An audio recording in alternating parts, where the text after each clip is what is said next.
तीसरी बात, यीशु मसीह ने कहा लूका 18 उसके पहले वचन में, मनुष्य ने नित्य प्रार्थना करनी चाहिए।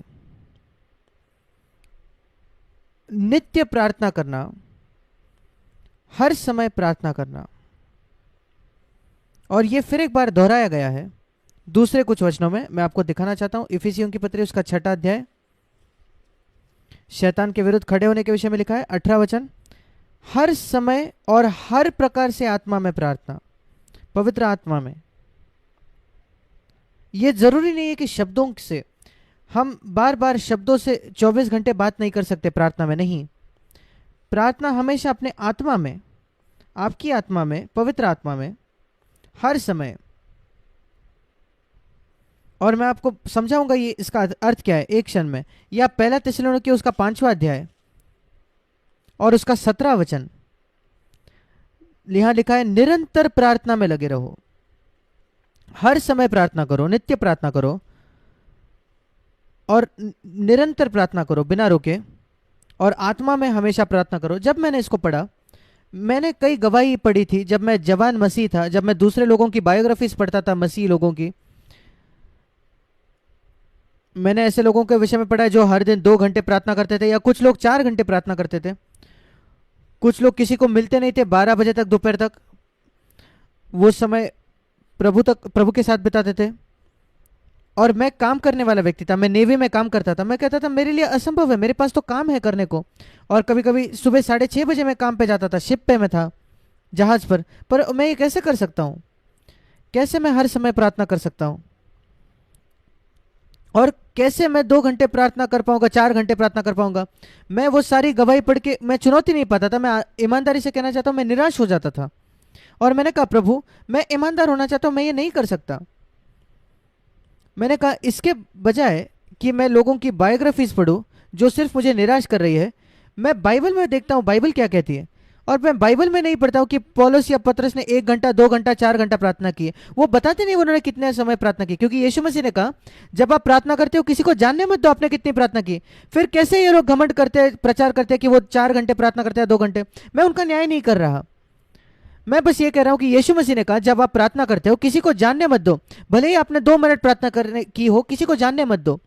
आप प्रोत्साहित कर सकते हो लोगों को, ये कहते हो कि मैंने आपके लिए प्रार्थना की, पर यह मत कहिए कि कल मैंने 2 घंटे प्रार्थना में बिताया, आधा घंटा प्रार्थना में बिताया, या मैंने उपवास किया।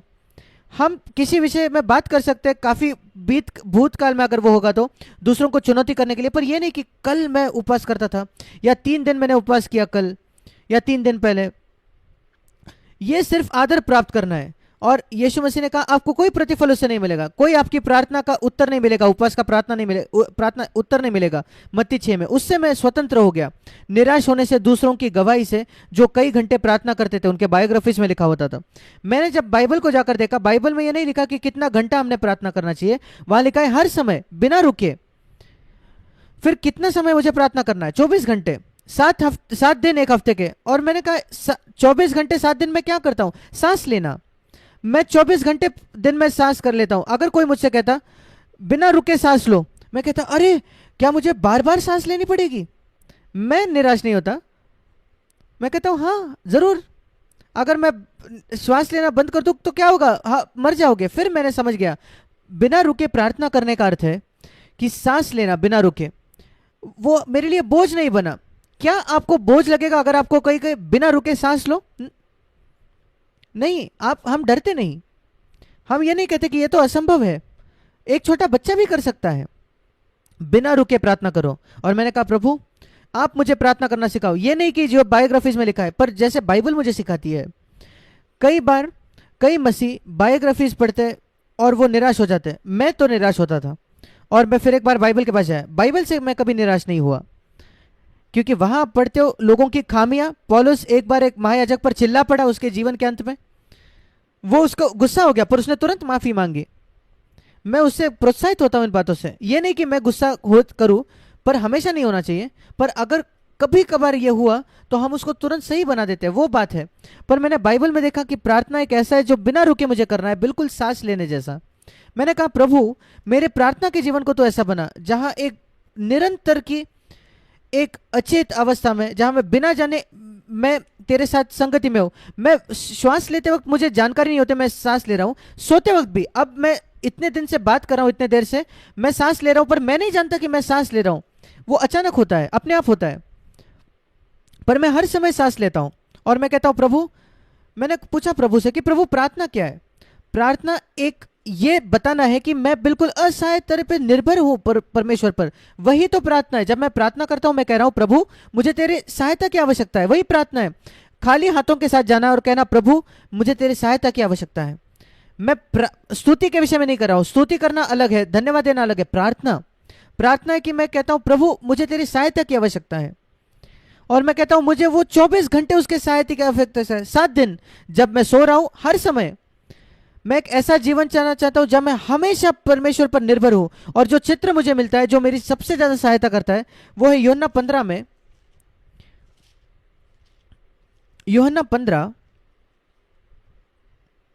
और उसका 5वां वचन, जहां लिखा है तुम डालियां हो और मैं दाखलता हूं, मैं पेड़ हूं और तुम डालियां हो। और मैं कहता हूं प्रभु मैं उस डाली के समान बनना चाहता हूं जो एक पेड़ में है। हर समय वो अंदर से पोषक तत्व बह कर आता है उस पेड़ से लेकर उस डाली में, और अचानक अपने आप फल आ जाता है। अगर आप डाली के पास जाकर कहे कैसे तुम इतना अद्भुत सेब तैयार करते हो या आम तैयार करते हो, डाली कहता है मैं कुछ नहीं करता। हम कहेंगे झूठ मत कहो, तुम कुछ नहीं करते। नहीं, मैं कुछ नहीं करता। हाँ, मैं एक बात करता हूं, मैं पेड़ में बने रहता हूं हर समय, और वो जो पोषण के तत्व है उसको अंदर आने देता हूं। मैं नहीं जानता कैसा, पर फल अपने आप बन जाता है। मैं आपको बताना चाहता हूं जितना अधिक मैंने प्रभु की सेवा की है, और मैं फुल टाइम सेवा में रहा हूं, मसीह सेवा में 54 सालों से, और मैं आपको बताना चाहता हूं कि वो मेरे लिए बड़ा और बड़ा आनंद का समय हुआ है। वो बोरिंग नहीं है, मेरा जीवन बिल्कुल बोरिंग नहीं है। एक भी दिन मेरे जीवन का बोरिंग नहीं होता।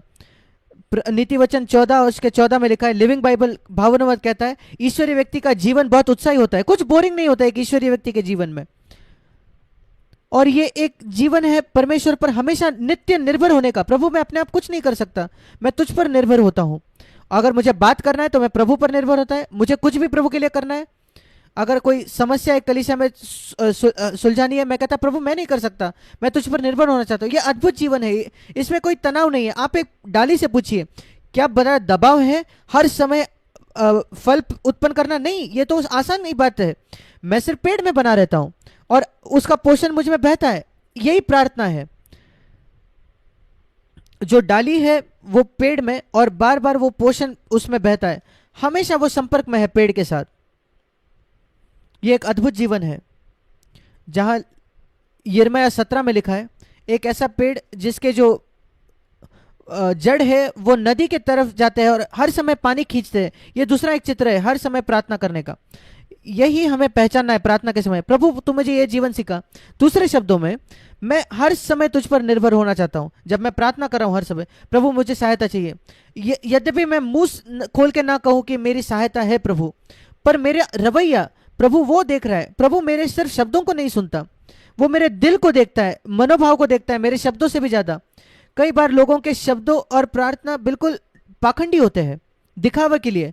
उदाहरण तौर पर जो हमने गीत में गाया, मैं ये आश्वासन है यीशु मेरा है, कई गीत जब हम गाते हैं हम हमेशा वो अर्थ नहीं, शब्द दिल से नहीं गाते। कुछ शब्द को वापस देखिए जब आप गाते हो, क्या आपने सचमुच दिल से वो शब्द गाए थे? मेरा सारा सोना मेरा चांदी तू ले ले प्रभु, मैं एक पैसा तुझसे दूर नहीं करूंगा, सब तुझे दे दूंगा। या कई प्रार्थनाएं, प्रभु मैं सब कुछ समर्पित करता हूं। हमारे गीत है ऐसे। कई बार हम ऐसे गाने गाते हैं क्योंकि उसकी अच्छी धुन है संसारिक लोगों की तरह, पर जब आप इस निर्भर होने के जीवन में आओगे प्रभु पर, हम दिल से उसको कहेंगे प्रभु मैं तुझ पर निर्भर हूं हर चीज के लिए। प्रभु से मांगे कि वो आपकी सहायता करे, कि ज्यादा आप असहाय हो जाओ, फिर हम अपने आप प्रार्थना करेंगे।